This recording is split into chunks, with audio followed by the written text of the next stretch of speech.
Remember the black and white horror films of yesteryear? Not like the horror films today.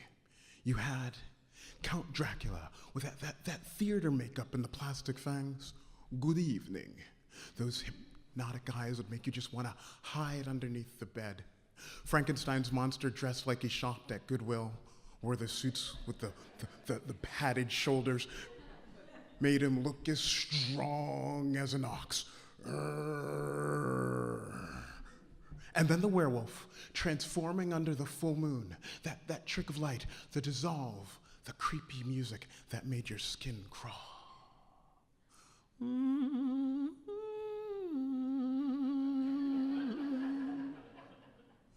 Whoever's bitten by the werewolf shall become the werewolf.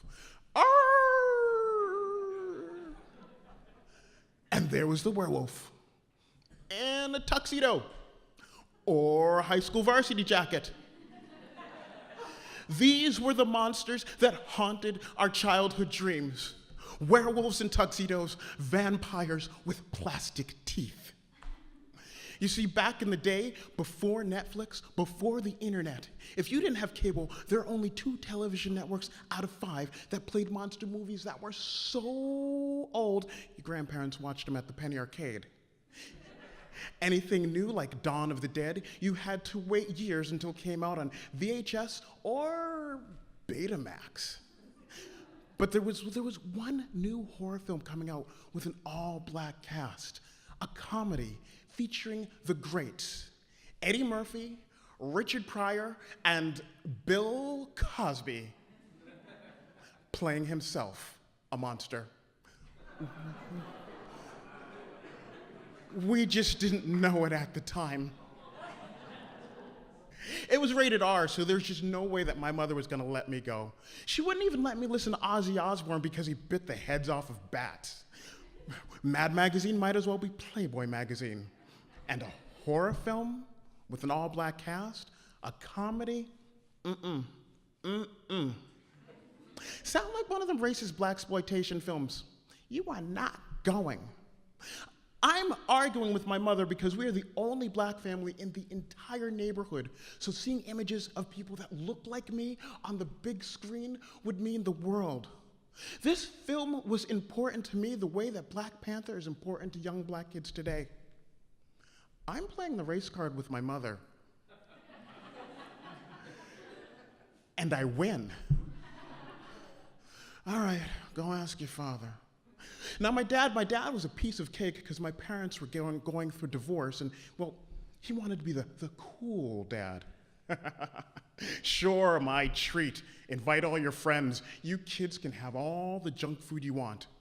So me and my best friend Jesus, we're going to the movies to see a horror film with an all-black cast. We couldn't wait because we knew since this was a comedy, it was gonna have JJ from Good Times. This movie was gonna be dynamite. But when we got there, something was wrong. I don't know what happened. Like maybe the Cinemaplex got the signs confused as to what theater the movie was playing in. Because so far there is no Eddie Murphy and there's no JJ from Good Times. That newspaper, they lied because I remember it as clear as day. That ad said, American Werewolf in London, a black comedy. There are no black people and this movie is not funny. We now bring you to the scene where our protagonist, David, is transforming into a werewolf for the very first time by screaming bloody murder and ripping his clothes off. We're like, why is he ripping his clothes off? Why is he getting naked? Where's JJ from Good Times? Instead, we get this man's pale, hairy ass in our face on the big screen talk about full moon. We really didn't need to see that. Jesus and I are gonna be traumatized for life. This is not like the horror films of yesteryear.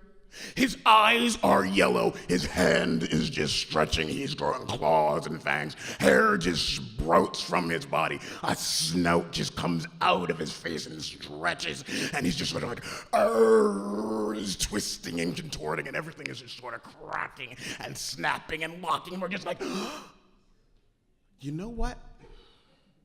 If you remember that movie poster, there were no black people on that movie poster. It just said, "American Werewolf in London." London, London. Like, maybe this is that British humor that people are talking about. I'm waiting for Monty Python and his flying circus to just drop in and save the day with just a little bit of humor, just a little bit. No, this is some serious shit. I mean, when it comes to vampires versus werewolves, I have always wanted to be a werewolf until now, because you gotta get naked. And that's just weird. I mean, did Bela Lugosi need to get naked to be Count Dracula? No. Did Lon Chaney Jr. need to get naked to be the Wolfman? No. So then why is this man up there on the big screen rolling around naked? But when we got to that adult movie theater scene, did that actress need to get naked? Oh yeah. We completely forgot that we were watching American Werewolf in London. It was like, bow chicka bow wow, oh baby, oh yeah. We're just like giggling and laughing, and this was like sex ed class with the visuals. I could see Mrs. Landers standing in front of the screen on the stage, explaining, when a man and a woman love each other, they get close. They feel this warm sensation inside, and then, whoosh, a bloody head goes flying across the room, and we're like, ah! Jesus drops to his knees, and the aisles in the movie theater become church pews, and he starts to pray, "Forgive me, Father, for I have sinned." Everyone goes, shh, and we're like, oh my God, oh my God, oh my, bow chicka bow wow, oh baby. Oh, yeah. They went right back to the sex, and we were drooling like wolves. Whoa. Then, whoa. And we're like, ah! Jesus is like, "Our Father, Lord in heaven, hallowed be thy name, hallowed be thy name. Cover your eyes, cover your eyes." As if we are watching Raiders of the Lost Ark, and the angel of death is just going to come out of the screen, and our eyeballs are going to just melt down the side of our face. I'm not Catholic, but I'm imagining Father O'Leary looking at us from up there. Not heaven, but the projection room. Mashing up images. Your boy's been looking at sex, now you're gonna look at death. Sex, death, sex, death, sex, death, sex. Impure thoughts burn in hell. You know, this is kind of an exaggeration of what we've actually seen, but through the eyes of children who've been raised on the horror films of yesteryear and have never seen state-of-the-art special effects or bow chicka bow wow. This is reality. By the time I finish telling the story, this part of the movie is over. But in our minds, this is the entire 1 hour and 37 minutes compressed into this moment, burned in our retina, looping over and over and over again for all eternity. Sex, violence, sex, violence, sex, violence, sex, violence, violence, violence, violence. This is aversion therapy, Clockwork Orange for adolescent boys.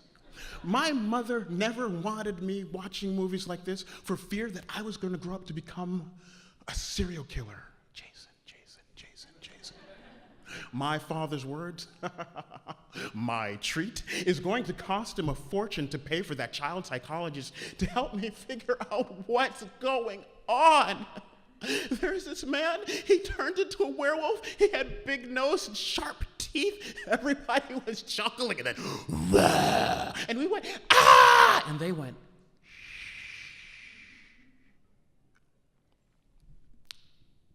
I didn't get much sleep after seeing that movie. stayed up nights trying to figure out why my dad would take me to see something like that. Why did they mix up all the sex and the violence, and why were all those people laughing? They said it was going to be a black comedy. It wasn't funny. So one night I did something scary. I got up out of bed and I cracked open an encyclopedia. And I looked up the words, black comedy. Had something to do with theater and literature and art and blah, blah, blah, blah, blah. Next day, I cruised in the park on my bike and met up with my friends on their BMXs, and I said, Jesus and I went to the theater, and we saw, Jesus is looking at me like, don't say it, as if I'm going to say Bloody Mary 3 times. We saw American Werewolf in London. It was a black comedy. Do you know what a black comedy is? I've now elevated sex and violence to high art to deal with my nightmares because I'm afraid. I'm afraid of full moons in the pale blue sky. I'm afraid of werewolves that might jump out of alleys or try and pull me into the bushes. But between our friends, Jesus and I are cool because we did something like grown-ups. But whenever I look at Jesus, we both know. We know. We nearly wet our pants and cried like babies when we saw American Werewolf in London.